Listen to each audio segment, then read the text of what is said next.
대구시 중구 소문로 대구 근대 역사관 앞 한 남자가 부지런히 걸음을 재촉하고 있습니다. 아이고, 아이고, 안녕하세요. 아이고, 예수 병네. 그래.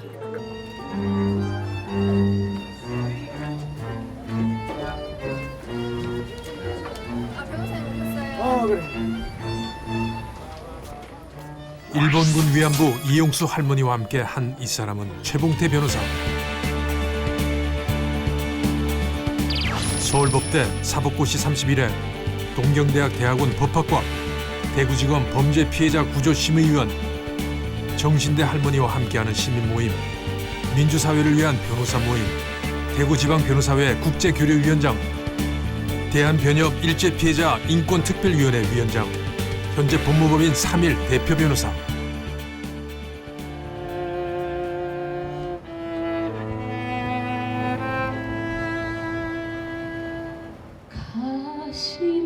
희움 일본군 위안부 역사관에서 여름 음악회가 열렸습니다.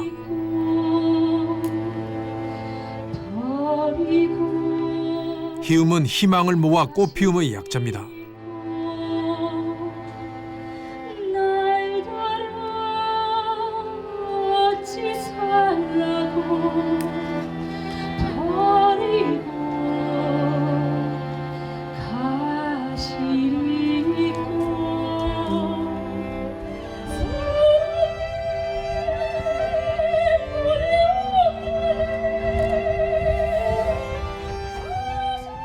일본군 정신대를 다룬 영화 기황의 주제곡 가시리를 들으며 수결한 분위기가 청중들을 사로잡습니다.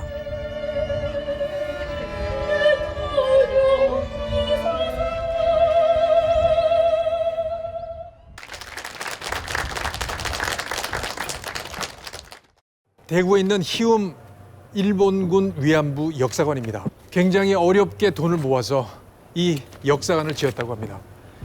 여러 가지 문구들이 있습니다. 일본이 이런 것은 10억엔, 우리가 이런 것은 올바른 해결. 일본 정부는 우리가 끌려가서 고초를 겪어서도 사죄 하나 안 했어요. 히로시마 증원에서 김옥순 할머니. 합의했다고 못이 중한 뒤 낯익으시죠? 화해와 치유재단 제2의 국민기금. 굴욕적인 일본군 위안부 협상 폐기하라. 청년 최봉태 변호사는 변호사가 되고 3년 차에 노동법을 더 연구하기 위해서 일본으로 건너갔습니다. 한국으로 돌아와서는 한일 과거사에 대한 문제를 본격적으로 변호하기 시작했습니다. 평균 10년 이상 걸리는 법정 싸움은 물론이고 한국과 일본의 외교적 관계에 영향을 끼칠 수 있는 민감한 사안들을 다루고 있는 그를 현대판 독립군이라고 부르고 있습니다. 최봉태 변호사가 걸어온 길, 그리고 앞으로 걸어가야 할 험난한 길, 그의 범상치 않은 행로를 같이 따라가 보겠습니다. 대구 228 기념공원. 최봉태 변호사의 이름이 있습니다. 소녀상 건립에 도움을 준 사람들의 명단입니다. 역사의 피해자이면서도 당당한 모습.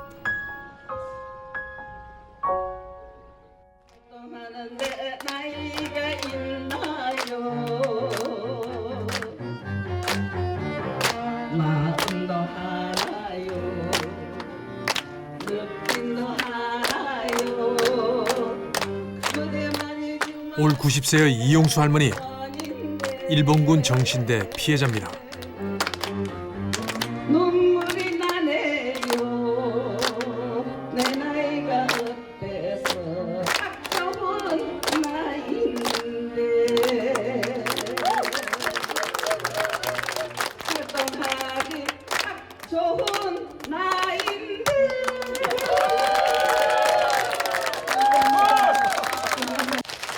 활동하기 딱 좋은 나이 90세의 이용수 할머니는 여전히 일본 정부의 사죄와 배상을 위해 열심히 활동을 하고 있습니다. 아까 노래 정말 잘 부르시던데. 노래를 일방적으로 불러가지고 그분들 한테 미안했겠어요. 너무 미안해요.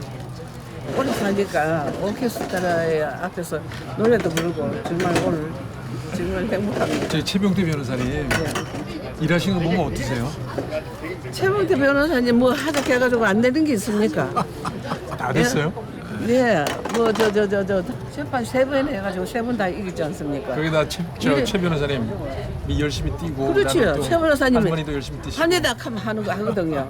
합니다 하면 해야지 끝을 냅니다. 끝을 내는 분이고 하기 때문에 뭐든 하작하면 겁이 나요. 지금 새 정부가 들어섰잖아요. 예. 정권이 바뀌고 이제 새 정부가 들어섰는데 바라고 싶은 이야기 한번 해보시죠. 문재인 대통령한테.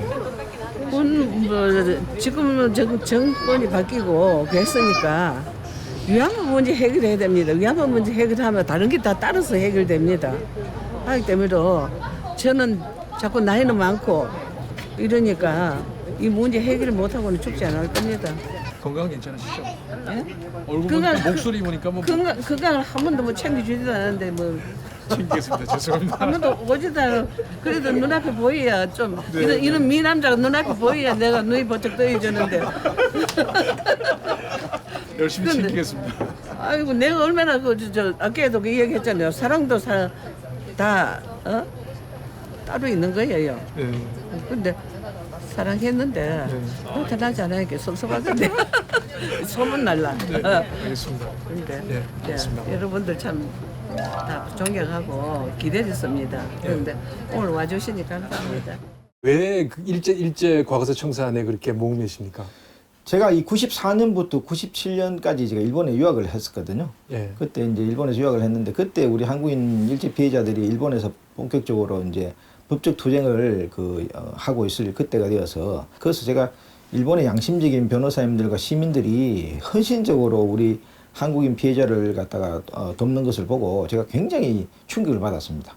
부끄럽기도 부끄럽고 야 이거 우리 한국 변호사들이 해야 할 일을 왜 일본 변호사님들이 이렇게 헌신적으로 이렇게 하는가 이거 나도 이거 너무 이런 부분에 대해서는 소홀했던 게 아니냐 이런 자책감도 느끼고 해서 그래서 제가 97년도 한국에 귀국해가지고 이제 정신대 할머니와 함께 시민 모임도 만들고 네. 또 법적 소송도 이제 그때부터 시작해가지고 한 20년 된 것 같으네요.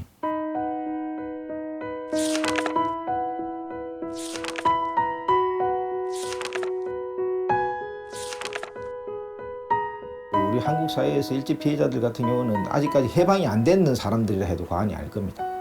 그 나라는 해방이 됐을지 모르지만은 일제 피해자들 입장에서는 해방이 안 됐다는 것은 뭘 보고 알 수 있냐면 지금 매주 수요일마다 지금 일본 대사관 앞에서 할머님들이 이게 지금 오랜 기간 동안에 저렇게 지금 데모를 하셔야 되는 입장만 보더라도 그분들한테는 마음의 평화가 아직 안 온 거니까 전쟁이 아직까지 지속이 되고 있는 상황이라 이렇게 저희들은 보죠.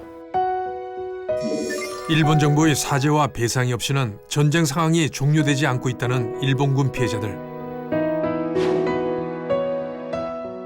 이들은 여전히 전쟁 중입니다.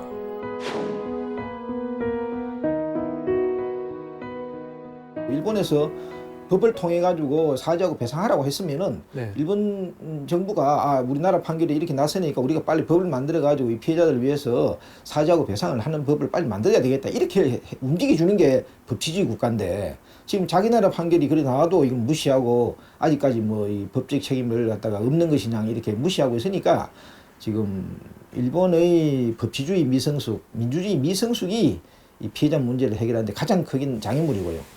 또 하나의 장애물은 이제 한국 정부의 무관심.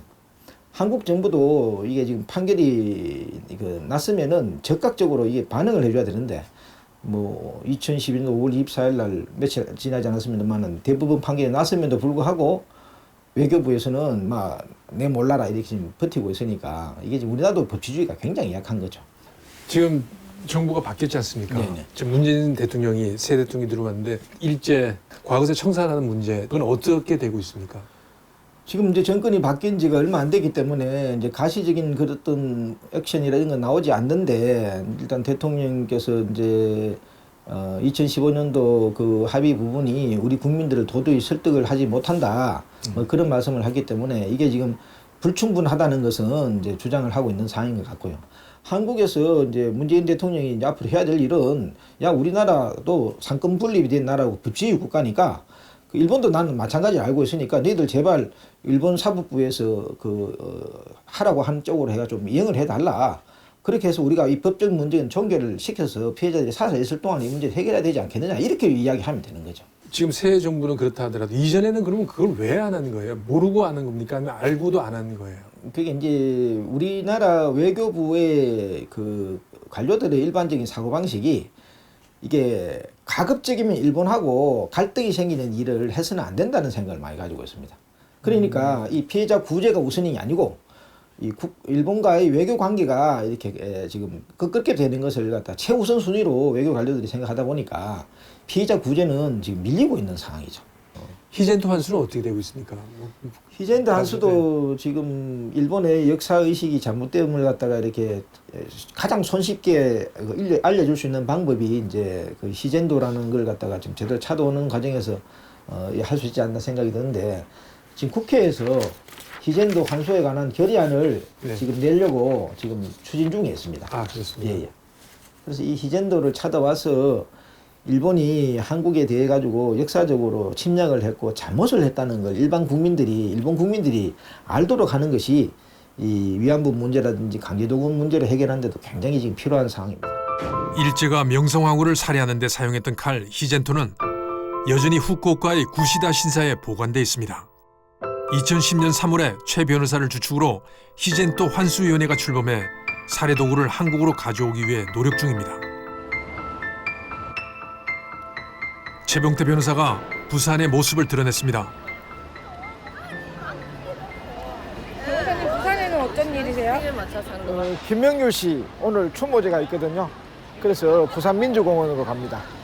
김영렬 씨는 어떤 분이신지? 원폭 2세 환우의 초대 회장이죠. 12년 전에 돌아가셨어요. 그래서 오늘 추모제가 있습니다.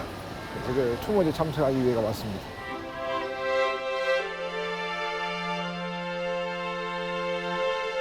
(1945년) 일본 히로시마와 나카사키에 떨어진 원자폭탄. 애꿎은 한국인 11만 명이 원폭 피해자가 됐습니다. 그리고 이들의 2세, 3세는 피폭 후유증을 앓고 있습니다. 고 김영률 씨는 피폭 어머니를 둔 원폭 2세입니다. 생전에 핵폭탄 피해자를 위한 특별법 제정 운동을 펼치다 2005년 36살의 나이로 생을 마감했습니다. 최병태 변호사님 모시고 수고하셨습니다. 최병태 변호사는 2002년 김영률 씨가 원폭 2세라는 것을 세상에 알리며 인연을 맺었습니다. 최병태 변호사입니다. 지금 이 원폭 피해자들이 어떤 법적 상황에 처해 있는가 이제 이걸 조금 말씀드리고 싶은데 무법천지입니다. 무법천지에 놓여 있다는 게 맞습니다. 무슨 소리냐면은 이게 2011년도 8월 30일 날 헌법재판소에서 원폭 피해자들의 구제 문제에 대해서 한국 정부가 뒷짐지고 있는 것은 헌법 위반이라고 그렇게 위헌 결정이 내려졌거든요.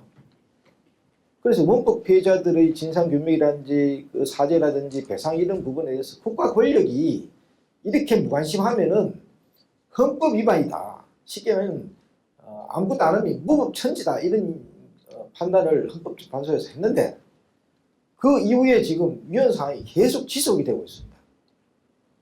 그래서 이게 지금 저는 봐서는 이게 지금 문재인 정권이 들었지만 이 안 하면은 문재인 정권도 탄핵이 될 사유가 지금 지속이 되고 있는 것이니까 지금 이번에 탄핵이라는 좋은 실험을 해봤기 때문에 문재인 정권이 들었으면은 이 피폭자 문제에 대해 가지고 위헌 상황을 극복하고 이제 좀 제대로 된 일을 해야 될 때가 되었다는 그런 말씀을 드리고 싶어요.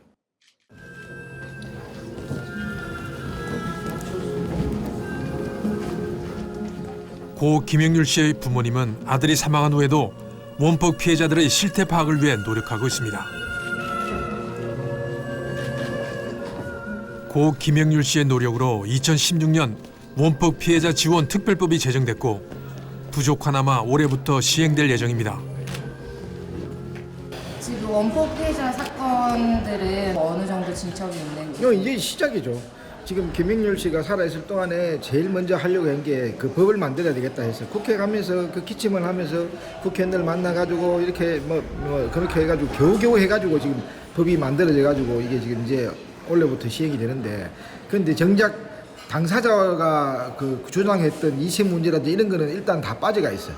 왜냐하면 이세가 들어갈 경우에는 뭐 여러 가지 시간이 많이 걸린다는 판단에 전략적으로 일단 법을 만들어 놓고 이제 이걸 개정을 해야 되는 작업이 있는데 이제 개정은 이제부터 이제 그 이세들 중심으로 해가지고 또 열심히 할 겁니다. 내가 볼 때는 최 변호사님은 형률을 위해서 노력하고 계신다는 걸 저는 몇 분 말씀드리고 싶습니다. 누가 그렇게 하겠습니까? 자기 형제가 그렇게 안 합니다. 누가 아플 때마다 차이다니면서 누가 그렇게 도와주겠습니까? 참 너무나 고맙죠. 그리고 또 우리 변호사님은 형률이 뭐 추모제 특이한 일 아니면 꼭 참여하십니다. 그 얼마나 참 고맙습니까? 지금 내가 주로 하고 있는 것이 이제 평화 문제고, 이게 지금 그 일본 관계 일을 하고 있는데, 이런 일을 할 때는 국적이라든지 민족을 떠나서 보편적인 그 인권이라든지 평화 이런 입장을 가지고 일을 해야 되는데, 한일 관계에서 보다 보면은 참 이게 민족주의라든지 이런 데서 치우쳐 가지고 일을 해결하는 그런 경향이 많은데, 그게 얼마나 이게 그 역사적으로 봐도 뒤떨어진 것인가.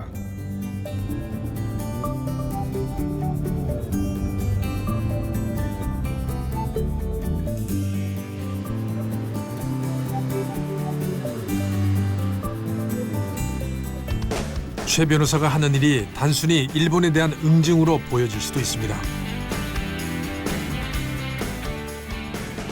그러나 따지고 보면 최 변호사는 지역과 민족주의를 넘어 보편적인 인권과 평화의 문제를 다루고 있는 것입니다.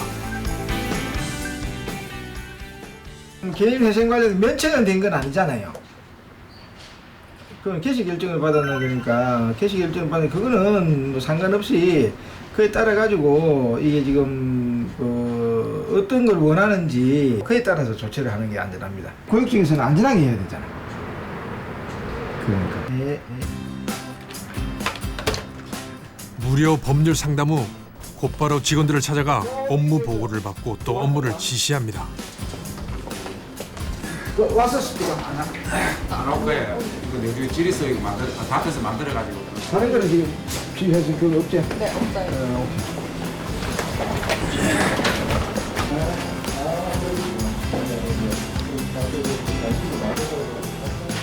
그리고 또다시 외근을 나갑니다.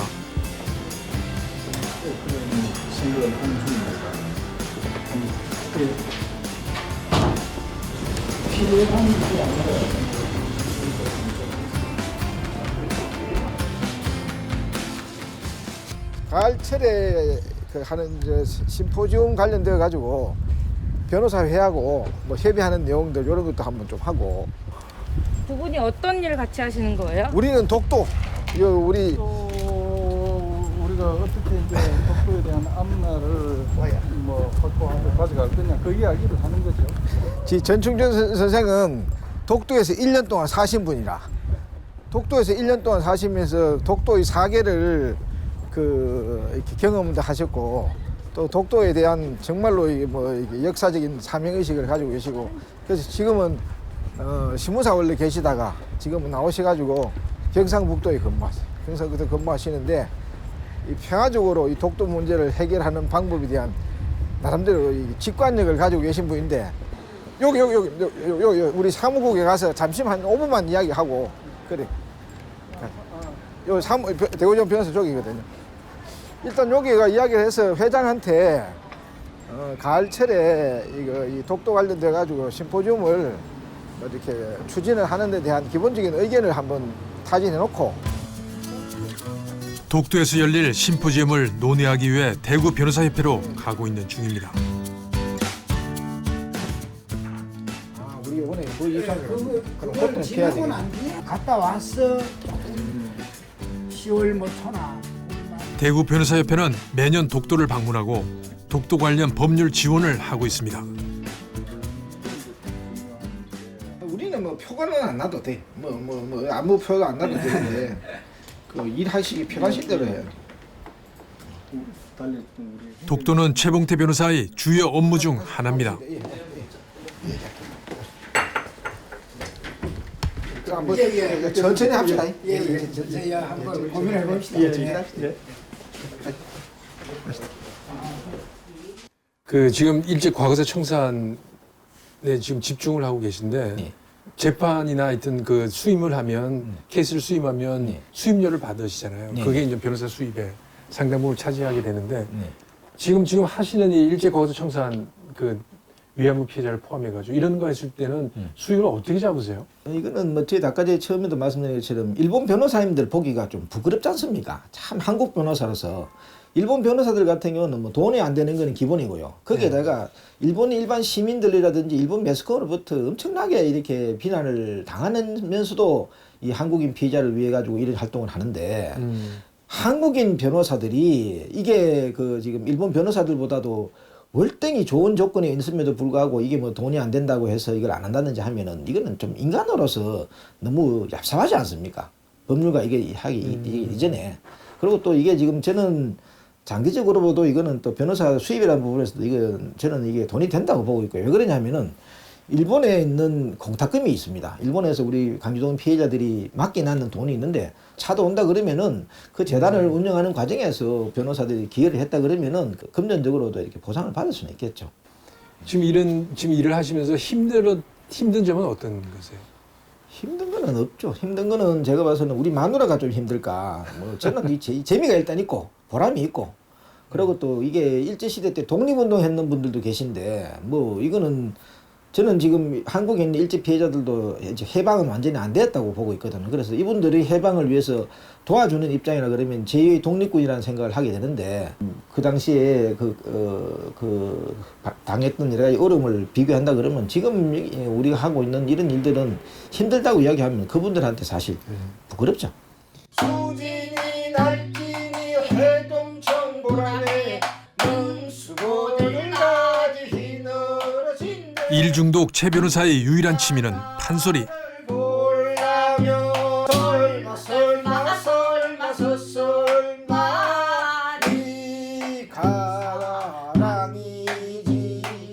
소리 성음이 좋아요. 네, 넉 달 되신 분 치고는 성음이 아주 좋습니다. 그리고 본인이 자신감 있게 하시고. 네, 저는 변호사님인 줄 몰랐다. 이게 뭐 사장인데. 주막 사자인 줄 알죠. 정막 옥방에 창자리여. 최봉태 변호사의 집은 일과 거리가 먼 청도에 있습니다. 대구에서 차로 1시간 거리. 풍성한 자연 속에서 안락함이 느껴집니다. 일과 관계없이 자연이 자라고 있습니다. 우리 집에 제일 터줏대감 소나무. 여기 참나무 장장. 참 겨울철에 또 우리 마누라 안 큰일 날 낀데 할 수 없다. 후딱 남 오기 전에 후딱 치고 도망가지. 아이고. 사모님 지금 집에 안 계세요? 학교 갔지 일하고 있지.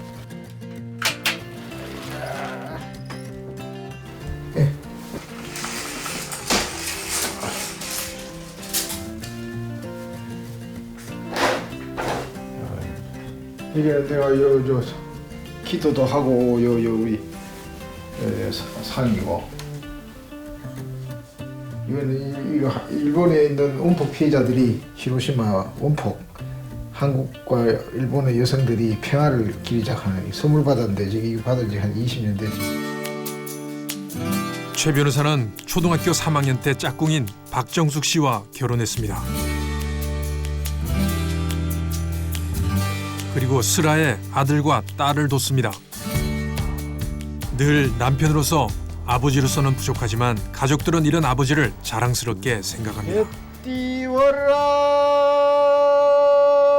항상 바쁘고 정신없는 일상에서 집은 최 변호사의 유일한 휴식처인 것이 분명합니다. 최종 목표가 뭐세요, 변호사로서? 피해자에게 정의를 돌려준다는 거죠. 전쟁 피해자들에게 법적 정의를 돌려주는 것이고 또 피해자들에게 법적 정의를 돌려주는 것은 전쟁 없는 세상을 만드는데 가장 중요한 그런 그 계기가 될 수 있는 거거든요. 개인적인 목표는 뭐세요, 인생? 개인적인 목표는 저는 저는 지금 뭐 꿈이 있는 게 이제 종교적으로 봐서는 제가 지금 그 출가를 하는 게 꿈이거든요. 제 개인적인 목표는. 아, 네. 그래서 지금 뭐 나이 한 60대까지는 이 사회적 활동을 하고 60이 넘었으면은 이제 그 출가를 해가지고 정말로 한 부처가 되어 보겠다 하는 그런 꿈을 가지고 있습니다. 아, 그렇습니까? 예, 예. 가족들은요? 가족들은 지금 마누라 있고 이제 아들 딸 하고 있죠. 근데 출국하시면 이제 다 키웠으니까. 다 키웠으니까 이제는 뭐 사람이 태어나서 한 번밖에 못 사는 인생이니까 가치 있게 살아야 안 되겠습니까? 네. 또 죽을 때 후회를 안 해야 되지 않습니까? 그런 거라면 뭐 한번 하고 싶다는 그런 원을 세웠으니까 그걸 지금 개인적으로 하고 싶은 욕심이 있고 나머지는 지금 내가 살고 있는 이 세상이 좀 이렇게 정의가 살아 움직이는 살아 숨쉬는 그런 공동체가 되었으면 좋겠다 하는 그런 꿈을 또 가지고 있죠. 나라는 독립을 했지만 한일 과거사의 피해자들은 아직 독립되지 않았다고 최봉태 변호사는 말하고 있습니다. 힘들지 않느냐는 질문에 일본 강점기의 독립군에 비할 바가 아니라고 소탈하게 웃습니다. 최봉태 변호사의 목표는 사회 정의의 실현에 있습니다. 최 변호사가 말하는 사회 정의의 실현이란 피해를 받은 사람들이 적절한 보상과 진정한 사과를 받는 것입니다. 일본 과거사는 우리가 역사적으로 한 발 더 전진하기 위해서 반드시 청산해야 할 중요한 과제입니다. 그리고 그 선봉에는 현대판 독립군인 최봉태 변호사가 있어서 저희는 든든합니다.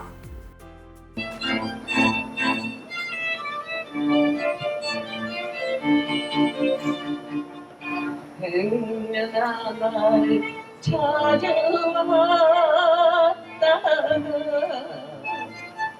못 보고 가